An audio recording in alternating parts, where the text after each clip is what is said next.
Hello नमस्कार दोस्तों, आप सभी का माय फ्यूचर टेंजी में स्वागत है। आज हम लोग डीएलएड तृतीय सेमेस्टर के विज्ञान प्रश्न पत्र को हल करेंगे, जिसमें सभी बहुविकल्पी प्रश्न होंगे। चलिए स्टार्ट करते हैं। पृथ्वी प्रत्येक वस्तु को अपनी ओर खींचती है, यह बताया। अल्बर्ट आइंस्टीन ने, सीवी रमन ने, आइजैक न्यूटन ने, एस.एन. बोस ने। चलिए कंटिन्यू करिए, बताइए आप लोग कौन सा इसमें होगा। तो इसका हो जाएगा आइजैक न्यूटन ने, ऑप्शन नंबर सी।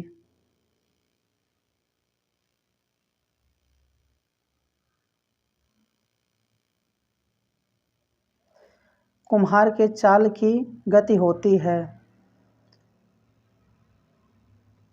तो यहाँ पे जो लिखा हुआ है घोड़ा घूर्णन गति, यहाँ घोड़ा नहीं रहेगा, घूर्णन गति रहेगा। दूसरा जगह रेखीय गति, वृत्तीय गति, दोलन गति। तो कुम्हार की चाल कैसी होती है? घूर्णन गति होती है, ऑप्शन नंबर ए।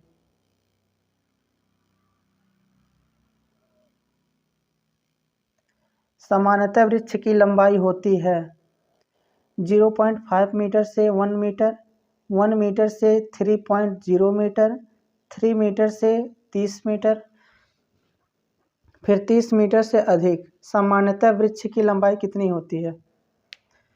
बताइए सभी लोग। तो इसका हो जाएगा ऑप्शन नंबर सी, 3 मीटर से 30 मीटर तक सामान्यतः वृक्ष की लंबाई होती है। प्रथम प्रकार के उत्तोलक का उदाहरण है सरौता, नील कटर, सीढ़ी, हैंडपंप। तो प्रथम प्रकार के उत्तोलक का उदाहरण कौन सा है? बताइए सभी लोग। हैंडपंप। हैंडपंप जो होता है प्रथम प्रकार के उत्तोलक का उदाहरण होता है। अवशेषी अंग होते हैं अति आवश्यक, आवश्यक, अनावश्यक, इनमें से कोई नहीं। तो अवशेषी अंग जो होते हैं कौन से होते हैं? बताइए सभी लोग। इसका ऑप्शन नंबर सी हो जाएगा, अनावश्यक। ध्वनि तरंग होती है केवल अनुप्रस्थ, केवल अनुदैर्ध्य, विद्युत चुंबकीय तरंगे, अनुप्रस्थ तथा अनुदैर्ध्य दोनों प्रकार के। तो ऑप्शन नंबर डी हो जाएगा।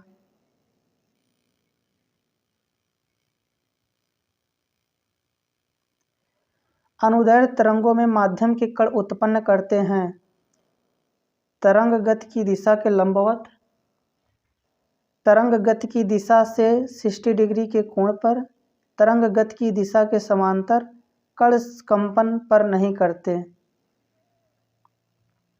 तो इसका हो जाएगा ऑप्शन नंबर सी। अनुदैर्ध्य तरंगों के में माध्यम के कण उत्पन्न करते हैं क्या? तरंग गति की दिशा के समांतर होते। अनुप्रस्थ तरंगों में माध्यम के कण उत्पन्न करते हैं तरंग गति की दिशा के लंबवत, तरंग गति की दिशा के समांतर, तरंग गति की दिशा से 120 डिग्री कोण पर, किसी भी दिशा में नहीं। अनुप्रस्थ तरंग में माध्यम के कण उत्पन्न करते हैं। क्या उत्पन्न करते हैं? बताइए सभी लोग। तो इसका हो जाएगा तरंग गति की दिशा के लंबवत, ऑप्शन नंबर ए। पानी में पत्थर डालने पर पानी की सतह पर उत्पन्न तरंगें होती हैं केवल अनुदैर्ध्य, केवल अनुप्रस्थ, अनुप्रस्थ व अनुदैर्ध्य दोनों, इनमें से कोई नहीं। बताइए सभी लोग क्या ऑप्शन हो जाएगा? तो इसका ऑप्शन हो जाएगा बी, केवल अनुप्रस्थ। घड़ी में मिनट वाली सुई का आवर्तकाल होता है 1 घंटा, 1 मिनट, 12 घंटे, 24 घंटे। तो क्या हो जाएगा? सभी लोग बताइए। घड़ी में मिनट वाली सुई का आवर्तकाल क्या होता है? 1 घंटा होता है, ऑप्शन नंबर ए। एक कण का आवर्तकाल 0.02 सेकंड है। इसकी आवृत्ति होगी 0.02 प्रति सेकंड, 50 प्रति सेकंड, 100 प्रति सेकंड, 2 प्रति सेकंड। तो इसका क्या हो जाएगा? एक कण का आवर्तकाल 0.02 सेकंड है, उसकी आवर्ती होगी। तो इसका हो जाएगा ऑप्शन नंबर बी 50 प्रति सेकंड। किसी तरंग के आवर्तकाल t तथा आवृत्ति में संबंध होता है n t square is equal to 1, n upon T is equal to 1, n into T is equal to 1, फिर हो जाएगा n square T is equal to 1। तो क्या हो जाएगा सभी लोग बताइए। तो इसका option number C N T is N into T is equal to 1 हो जाएगा। अनुप्रस्थ तरंग में दो श्रृंगों के बीच की दूरी होती है आयाम, अर्ध आयाम, तरंग दैर्ध्य, अर्ध तरंग दैर्ध्य। बताइए सभी लोग क्या हो जाएगा। तो इसका ऑप्शन नंबर सी तरंग दैर्ध्य हो जाएगा। डॉक्टरी थर्मामीटर में ताप मापने का विभाजन स्केल होता है 0 डिग्री से 100 डिग्री सेल्सियस, 32 डिग्री फारेनहाइट से 212 डिग्री फारेनहाइट, 95 डिग्री फारेनहाइट से 110 डिग्री फारेनहाइट, 0 डिग्री आर से 80 डिग्री आर। क्या हो जाएगा सभी लोग बताइए। तो इसका हो जाएगा 95 डिग्री फारेनहाइट से 110 degree Fahrenheit, option number C. हरित लवक पाया जाता है जंतु कोशिका में, कवक में, विषाणु में, वनस्पति कोशिका में। तो हरित लवण पाया जाता है कब पाया जाता है बताइए। तो इसका हो जाएगा वनस्पति कोशिका में, ऑप्शन नंबर डी। टेलीफोन का आविष्कार किया था ग्राहम बेल ने, न्यूटन ने, आर्किमिडीज ने, सैमुअल मोर्से ने। तो क्या हो जाएगा टेलीफोन का आविष्कार किसने किया था ग्राहम बेल ने, ऑप्शन नंबर ए करेक्ट हो जाएगा। कार्बन का क्रिस्टली रूप है काजल, जंतु चारकोल, कोयला, हीरा। तो बताइए कार्बन का क्रिस्टली रूप क्या होता है। इसका हो जाएगा हीरा जो है कार्बन का क्रिस्टली रूप है। द्रव के गैस में बदलने की क्रिया को कहते हैं गलनांक, हिमांक, वाष्पीकरण, संघनन। तो इसका हो जाएगा ऑप्शन नंबर सी वाष्पीकरण। चना मटर की जड़ों की गांठ में पाया जाने वाला विषाणु है राइजोबियम, क्लोस्ट्रेडियम, एजोटोबैक्टर, लैक्टोबैसिलस। चना मटर की जड़ों में पाया जाने वाला जीवाणु जो होता है उसे क्या कहते हैं बताइए सभी लोग। Rhizobium, option number A correct हो जाएगा। बर्फ का गलनांक होता है 0 degree Celsius, 5 degree Celsius, 100 degree Celsius, 19 degree Celsius.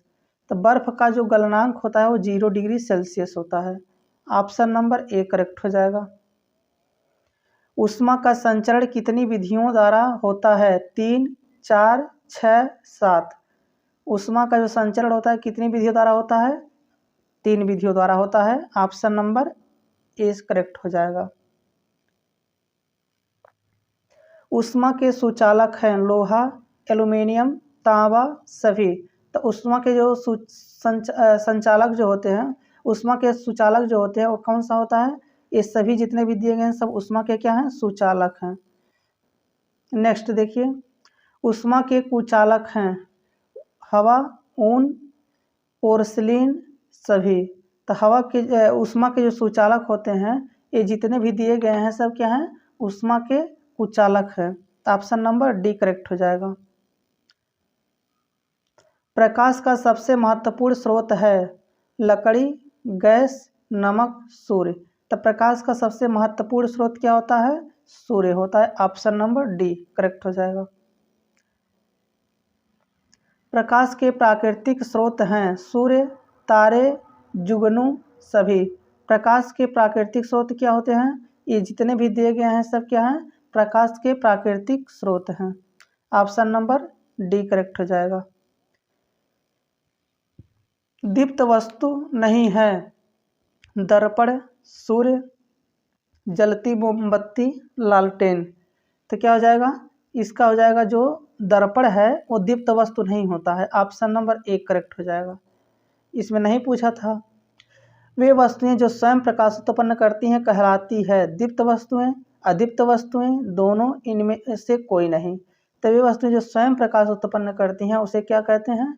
बताइए सभी लोग, उसे क्या कहते हैं? दीप्त वस्तुएं कहते हैं। कार, बस तथा ट्रक के चालक के पास दाईं ओर एक दर्पण होता है। उसकी सहायता से वह चालक अपने पीछे आने वाले वाहनों को देखकर सतर्क हो जाता है। यह दर्पण कैसा होता है? उत्तल दर्पण, अवतल दर्पण, दोनों, कोई नहीं। तो ये कैसा होता है? ये उत्तल दर्पण होता है। कंपन करने वाली वस्तु द्वारा एक कंपन में लगा समय कहलाता है आवर्तकाल, आवर्ती, आयाम, एम्पियर। तो क्या हो जाएगा इसका? बताइए सभी लोग। आवर्तकाल जो हो जाएगा इसका ऑप्शन नंबर 1 करेक्ट। जो लोग इस चैनल पर पहली बार आए हैं वो लोग इस चैनल को सब्सक्राइब कर लें। इसी तरह का कंटेंट यहाँ पे मिलता रहेगा आप लोगों को। और एक बात, डीएलएड का जो भी मतलब पेपर होता है उसमें सारे टोटल प्रश्न जितने भी बहुविकल्पी होते हैं सब राजन सीरीज से ही आते हैं। अगर आपको नहीं बिलीव होगा तो पेपर दे करके देख लीजिएगा, टोटल राजन सीरीज से ही आता है। क्योंकि फर्स्ट ईयर और सेकेंड ईयर में हमने एग्जाम खुद दे करके देखा है कि पूरा टोटल प्रश्न जो भी था उसमें पेपर में सब राजन सीरीज से ही पूछा गया था। इसीलिए आप लोग राजन सीरीज को अच्छे से पढ़ करके तब जाइएगा। राजन सीरीज जो पढ़ा रहे हैं इससे एक भी क्वेश्चन बाहर नहीं आएगा ऑप्शनल। टोटल राजन सीरीज का से ही पेपर में पूछ लेगा 5 नंबर से। दाढ़ी बनाने में किस दर्पण का प्रयोग होता है? वह दर्पण कहलाता है, बताइए सभी लोग। अवतल दर्पण, उत्तल दर्पण, दोनों, कोई नहीं। तो दाढ़ी बनाने में किस दर्पण का प्रयोग होता है? ये हो जाएगा अवतल दर्पण। ऑप्शन नंबर 1 करेक्ट हो जाएगा। किस दर्पण में प्रतिबिंब सदैव आभासी, सीधा तथा वस्तु से छोटा बनता है? अवतल दर्पण में, उत्तल दर्पण में, दोनों में, कोई नहीं। तो बताइए सभी लोग किस दर्पण में प्रतिबिंब सदैव आभासी, सीधा तथा वस्तु से छोटा बनता है? तो ऑप्शन नंबर बी, उत्तल दर्पण में क्या होता है? किस दर्पण में प्रतिबिंब सदैव वास्तविक, उल्टा तथा वस्तु से बड़ा बनता है? तो इसका ऑप्शन बताइए सभी लोग। अवतल दर्पण, उत्तल दर्पण, दोनों, कोई नहीं। तो इसका हो जाएगा अवतल दर्पण। ऑप्शन नंबर 1 करेक्ट हो जाएगा। थोड़ा समय हम इसलिए आप लोगों को दे रहे हैं ताकि आप लोग पहले बता सकें। वह दर्पण जिसके बाहरी सतह पर कलई किया होता है तथा अंदर सतह चमकीला होता है कहलाता है अवतल दर्पण, उत्तल दर्पण, दोनों, कोई नहीं। तो इसका हो जाएगा अवतल दर्पण। ऑप्शन नंबर 1 करेक्ट हो जाएगा। वह दर्पण जिसके बाहरी सतह पर कलई नहीं होता है बल्कि चमकदार होता है तथा अंदर के सतह पर कलई होता है कहलाता है अवतल दर्पण, उत्तल दर्पण, दोनों, कोई नहीं। तो इसका हो जाएगा ऑप्शन नंबर बी, उत्तल दर्पण। वह दर्पण जिसके अंदर के सतह पर परावर्तन की घटना होती है कहलाता है अवतल दर्पण, उत्तल दर्पण, दोनों, कोई नहीं। तो इसका हो जाएगा ऑप्शन नंबर ए, अवतल दर्पण। आवृत्ति का मात्रक होता है एम्पियर, हर्ट्ज, मीटर, डेसिबल। तो क्या हो जाएगा ऑप्शन नंबर इसका? ऑप्शन नंबर बी करेक्ट हो जाएगा। किसी वस्तु द्वारा प्रति सेकंड किए गए कंपनों की संख्या कहलाती है आवृत्ति, आयाम, आवर्तकाल, समय। सभी लोग बताइए क्या होगा इसका? तो इसका हो जाएगा, बताइए सभी लोग, इसका हो जाएगा आवृत्ति। ऑप्शन नंबर 1 करेक्ट हो जाएगा। कंपन करती हुई वस्तु का अधिकतम विस्थापन कहलाता है आयाम, आवृत्ति, आवर्तकाल, विद्युत धारा। तो क्या हो जाएगा इसका? ऑप्शन नंबर 1 करेक्ट हो जाएगा। पानी का क्वथनांक होता है 0 degree Celsius, 10 degree Celsius, 100 degree Celsius, 20 degree Celsius. पानी का क्वथनांक कितना होता है बताइए सभी लोग? 100 डिग्री सेल्सियस होता है। ऑप्शन नंबर सी करेक्ट हो जाएगा। कुछ पदार्थ ऐसे होते हैं जो गर्म करने पर ठोस अवस्था से सीधे गैसीय अवस्था में बदल जाते हैं। इस प्रक्रिया को कहते हैं ऊर्ध्वपातन, हिम, वाष्प, कोई नहीं। तो क्या हो जाएगा इसका? ऊर्ध्वपातन हो जाता है। ऑप्शन नंबर ए करेक्ट हो जाएगा। पहाड़ के निकट निश्चित दूरी पर जब कोई ध्वनि उत्पन्न की जाती है तो ध्वनि पहाड़ से टकराकर परावर्तित होकर पुनः वापस आती है और पहले उत्पन्न की गई मूल ध्वनि की भांति सुनाई पड़ती है। कहलाता है ध्वनि, आवृत्ति, प्रतिध्वनि, सभी। तो इसका क्या हो जाएगा? प्रतिध्वनि। ऑप्शन नंबर सी करेक्ट हो जाएगा। मानव का कान एक निश्चित सीमा के बीच की आवृत्तियों की ध्वनि सुन सकता है। 20 से 20,000 हर्ट्ज, 20 हर्ट्ज, 5 हर्ट्ज, 20 हर्ट्ज से कम। तो मानव का कान जो होता है एक निश्चित सीमा के बीच की आवृत्तियों की ध्वनि सुन सकता है। इसका कौन सा ऑप्शन सही हो जाएगा बताइए सभी लोग? तो इसका ऑप्शन नंबर ए करेक्ट हो जाएगा। बीओडी बायोलॉजिकल ऑक्सीजन डिमांड द्वारा होता है जल प्रदूषण का मापन, वायु प्रदूषण का मापन, मृदा प्रदूषण का मापन, सभी। तो बीओडी जो होता है बायोलॉजिकल ऑक्सीजन डिमांड जो होता है जल प्रदूषण का मापन करता है। ऑप्शन नंबर ए करेक्ट हो जाएगा। ग्लोबल वार्मिंग का अर्थ है पृथ्वी का गर्म होना, पृथ्वी का ठंडा होना, दोनों, कोई नहीं। तो ग्लोबल वार्मिंग का अर्थ क्या होता है? पृथ्वी का गर्म होना। ऑप्शन नंबर ए करेक्ट हो जाएगा। ओजोन परत को कहते हैं जीवन रक्षक परत, जीवन विनाशक परत, दोनों, कोई नहीं। तो ओजोन परत को क्या कहते हैं? जीवन रक्षक परत माना जाता है। ऑप्शन नंबर ए करेक्ट हो जाएगा। ओजोन परत के क्षरण का कारण है chlorofluorocarbon, carbon dioxide, sulphur dioxide, सभी। तो ओजोन परत के क्षरण का कारण क्या है? क्लोरोफ्लोरोकार्बन है। ऑप्शन नंबर ए करेक्ट हो जाएगा। दाब का सूत्र है P = F upon A, P = A upon F, P = A square upon F, F = F square upon A। तो दाब का सूत्र क्या होता है? P = F upon A। Option number A correct हो जाएगा। पास्कल मात्रक है ऊर्जा का, पास्कल मात्रक है किसका? ऊर्जा का, दाब का, त्वरण का, बल का। तो पास्कल जो होता है वो किसका मात्रक होता है? वो दाब का मात्रक होता है। ऑप्शन नंबर ए करेक्ट हो जाएगा। वस्तुओं से ध्वनि उत्पन्न करने की विधियाँ कितनी विधियाँ होती हैं? आघात से रगड़ने से, फूंक मारने से, तारों को खींचकर छोड़ने से, सभी। तो बताइए कौन सा ऑप्शन सही हो जाएगा इसका? ऑप्शन नंबर डी करेक्ट हो जाएगा। ये सभी जो हैं वस्तुओं से ध्वनि उत्पन्न करने की विधियां हैं। ऑप्शन नंबर डी करेक्ट हो जाएगा। विज्ञान और प्रौद्योगिकी का संबंध है सामान्य, घनिष्ठ, अल्प, अति अल्प। क्या हो जाएगा? विज्ञान और प्रौद्योगिकी का संबंध कैसा है बताइए सभी लोग? तो इसका ऑप्शन हो जाएगा घनिष्ठ संबंध है। ऑप्शन नंबर बी करेक्ट हो जाएगा। आधुनिक ईंधन है लकड़ी, मिट्टी का तेल, एलपीजी, पेट्रोल, सभी। तो आधुनिक ईंधन क्या होता है सभी लोग बताइए? एलपीजी पेट्रोल जो है क्या है? आधुनिक ईंधन है। ऑप्शन नंबर सी करेक्ट हो जाएगा। मनोरंजन के साधन हैं वीडियो गेम, कंप्यूटर, टेलीविज़न, सभी। तो मनोरंजन के कैसे साधन हैं? ये सभी जितने भी दिए गए हैं सब मनोरंजन के क्या हैं? साधन हैं। स्वस्थ मनुष्य के शरीर का ताप होता है 37 डिग्री सेल्सियस, इसी को हम फारेनहाइट में कहते हैं 98.6 degree Fahrenheit. Option number B 38 degree Celsius.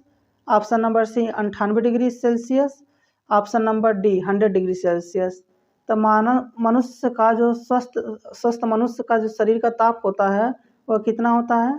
37 degree Celsius होता है, या इसी को फारेनहाइट में कहेंगे तो 96.6 फारेनहाइट होता है। ऑप्शन नंबर ए करेक्ट हो जाएगा।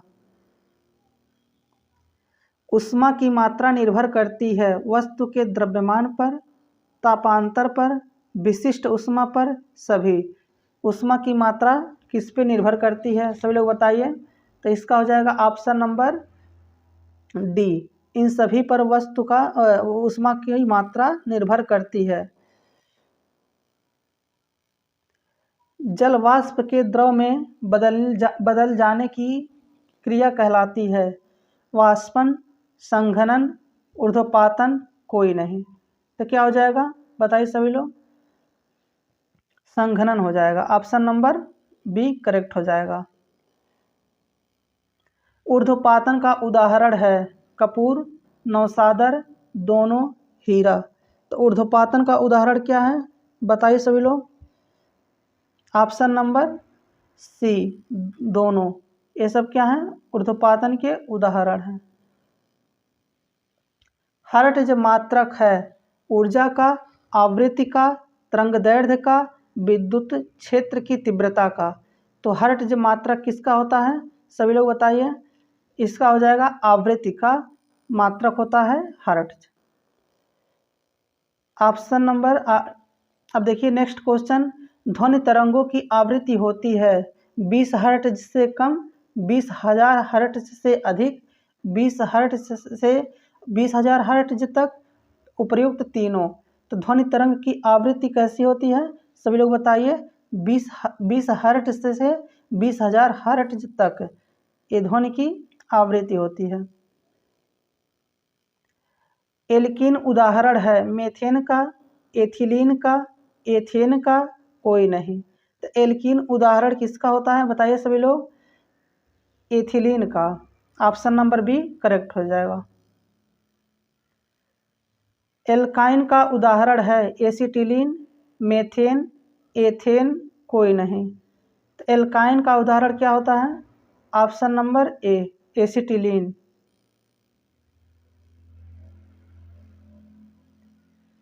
कार्बनिक यौगिक में पाया जाता है क्लोरीन, कार्बन, जिंक, लेड। बताइए सभी लोग क्या पाया जाता है? ऑप्शन नंबर बी कार्बन पाया जाता है। इंसुलिन हार्मोन की कमी से होता है डायबिटीज, कैंसर, बुखार, कॉलरा। बताइए इंसुलिन की कमी से क्या हो जाता है? तो ऑप्शन नंबर ए डायबिटीज हो जाता है। ध्वनि की तीव्रता मापी जाती है डेसिबल में, मीटर में, किलोमीटर में, पास्कल में। ध्वनि की तीव्रता जो है डेसिबल में मापी जाती है। ऑप्शन नंबर ए करेक्ट हो जाएगा। पर्यावरण दिवस मनाया जाता है 5 जून को, 7 जून को, 8 जून को, 9 जून को। तो पर्यावरण दिवस 9 जून को मनाया जाता है। ऑप्शन नंबर ए करेक्ट हो जाएगा। निम्नलिखित में से एसिटिलीन का रासायनिक सूत्र है CH, C2H6, C2H4, C2H2। तो क्या हो जाएगा सभी लोग बताइए? Option number D C2H2। जब वस्तु अवतल दर्पण के मुख्य फोकस एवं वक्रता केंद्र के मध्य रखी हो तो उल्टा वास्तविक एवं वस्तु से बड़ा प्रतिबिंब बनेगा, सीधा वास्तविक तथा वस्तु से छोटा प्रतिबिंब बनेगा, उल्टा वास्तविक तथा वस्तु से छोटा प्रतिबिंब बनेगा, सीधा वास्तविक तथा वस्तु से बड़ा प्रतिबिंब बनेगा। सोच करके बताइए सभी लोग इसका कौन सा ऑप्शन करेक्ट होगा? तो इसका ऑप्शन नंबर डी करेक्ट हो जाएगा। वायुमंडलीय दाब का मात्रक है पास्कल, बार, कैंडेला, केल्विन। वायुमंडलीय दाब का मात्रक क्या होता है सभी लोग बताइए? इसका हो जाएगा pascal. Option number A correct हो जाएगा। एग्ज़ाम देने से पहले एक बार इस वीडियो को आप लोग ज़रूर देख लीजिएगा ताकि जाते जाते वर्ड पर पकड़ बना रहे। बैरोमीटर से मापा जाता है वायुमंडलीय दाब, दाब, संवेग, ऊर्जा। तो बैरोमीटर से मापा जाता है, क्या मापा जाता है बताइए सभी लोग। ऑप्शन नंबर ए, वायुमंडलीय दाब को बैरोमीटर से मापा जाता है। द्रव में दाब का सूत्र है P = H/dg, P = H/g, P = F/A सभी। तो द्रव में दाब का सूत्र जो होता है वो क्या होता है, P = H/d/g। Option number A correct हो जाएगा। प्रदूषण के प्रकार हैं जल प्रदूषण, वायु प्रदूषण, मृदा प्रदूषण सभी। ये जितने भी दिए गए हैं सब क्या हैं, प्रदूषण के प्रकार हैं। मीनामाता रोग होता है जल में पारे से, जल में नाइट्रोजन से, जल में ऑक्सीजन से सभी। ये जो मीनामाता रोग है कब होता है, जल में अगर पारा घुल जाए तब होगा, कि जल में नाइट्रोजन घुल जाए तब होगा, कि जल में ऑक्सीजन घुल जाए तब होगा। तो इसका ऑप्शन नंबर ए करेक्ट हो जाएगा। जल में जब पारा घुल जाता है तो वहाँ पे क्या हो जाता है, मीनामाता रोग हो जाता है। ब्लू बेबी सिंड्रोम किसकी अधिकता से होता है, पेयजल में नाइट्रेट से, पेयजल में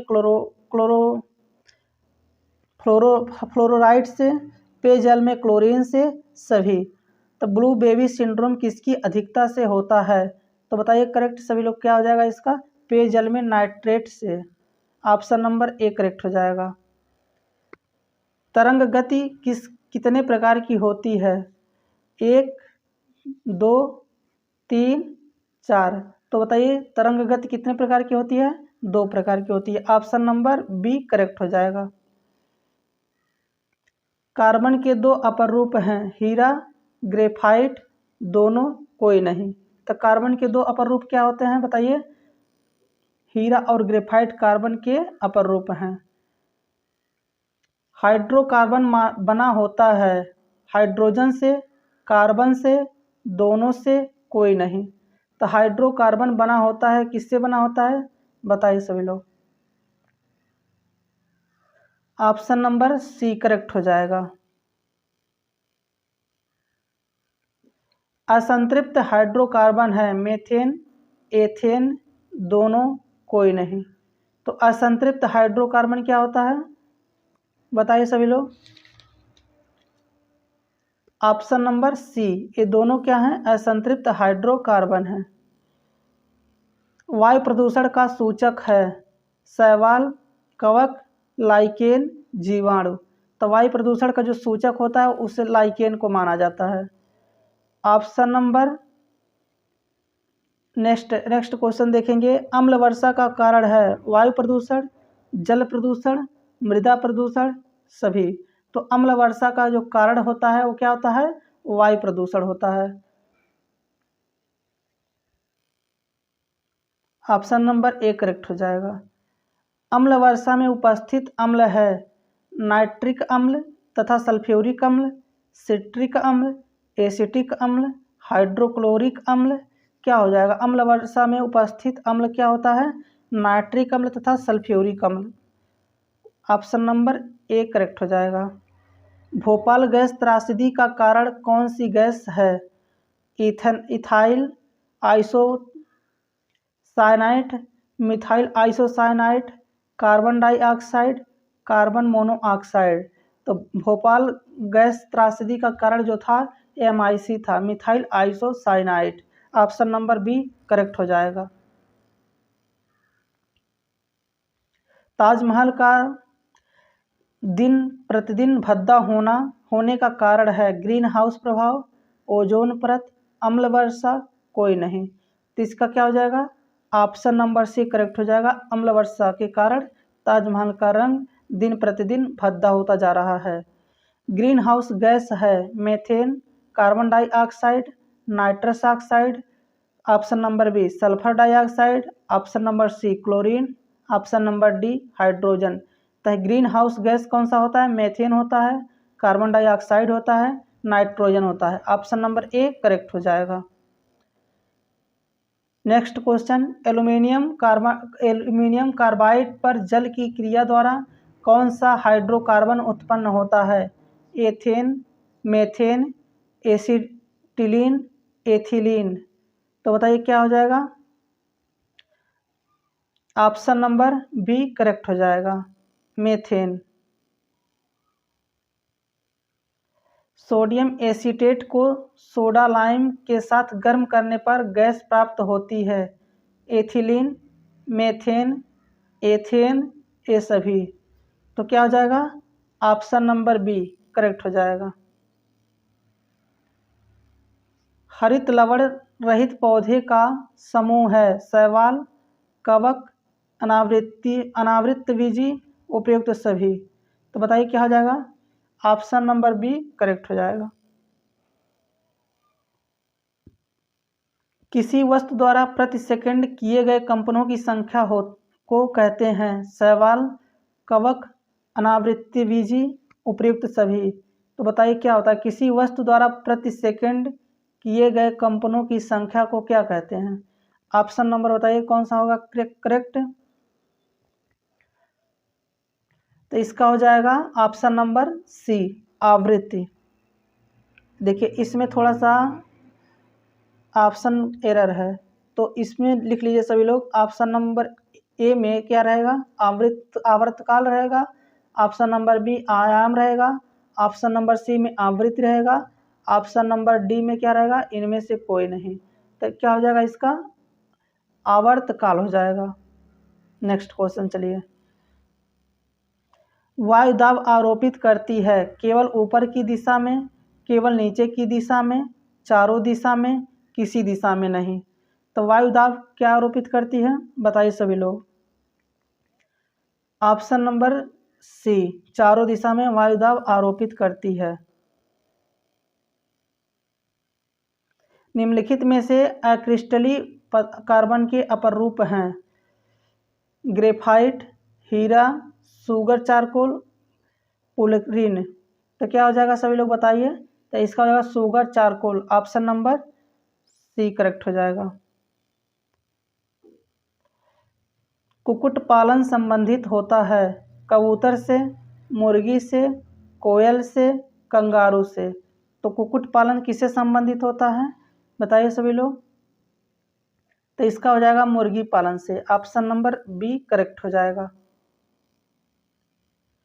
एक दोलन पूरा करने में लगा समय कहलाता है आवर्तकाल, कंपित गति, दोलन गति, आवृत्ति। तो एक दोलन पूरा करने में लगा समय जो होता है वो आवर्तकाल कहलाता है। ऑप्शन नंबर सी करेक्ट हो, ऑप्शन नंबर ए करेक्ट हो जाएगा। प्लास्टिक कितने प्रकार का होता है? एक प्रकार का, दो प्रकार का, तीन प्रकार का, चार प्रकार का। तो प्लास्टिक कितने प्रकार का होता है? दो प्रकार का होता है। ऑप्शन नंबर बी करेक्ट हो जाएगा। डीडीटी है खरपतवारनाशी, कीटनाशी, दोनों, कोई नहीं। तो जो डीडीटी होता है वो क्या करता है? कीटनाशी होता है। ऑप्शन नंबर बी करेक्ट हो जाएगा। कोशिकीय क्रियाओं में सामान्य तुरंत उपयोगी ऊर्जा युक्त पदार्थ है। बताइए सभी लोग क्या होगा? ADP, RNA, ATP, NAD. तो क्या हो जाएगा इसका? ऑप्शन नंबर सी करेक्ट हो जाएगा। श्वसन के बाद ऊर्जा स्थानांतरण मुख्यतः कौन करता है? ADP, ATP, AMP, glucose. तो इसका हो जाएगा ऑप्शन नंबर बी करेक्ट हो जाएगा, एटीपी। जल प्रदूषण का कारण है कीटाणुनाशक पदार्थों का खेतों में छिड़काव, धुआं, स्वतः चालित निर्वात, हवाई जहाज। तो क्या हो जाएगा इसका? बताइए सभी लोग। इसका हो जाएगा ऑप्शन नंबर सी करेक्ट।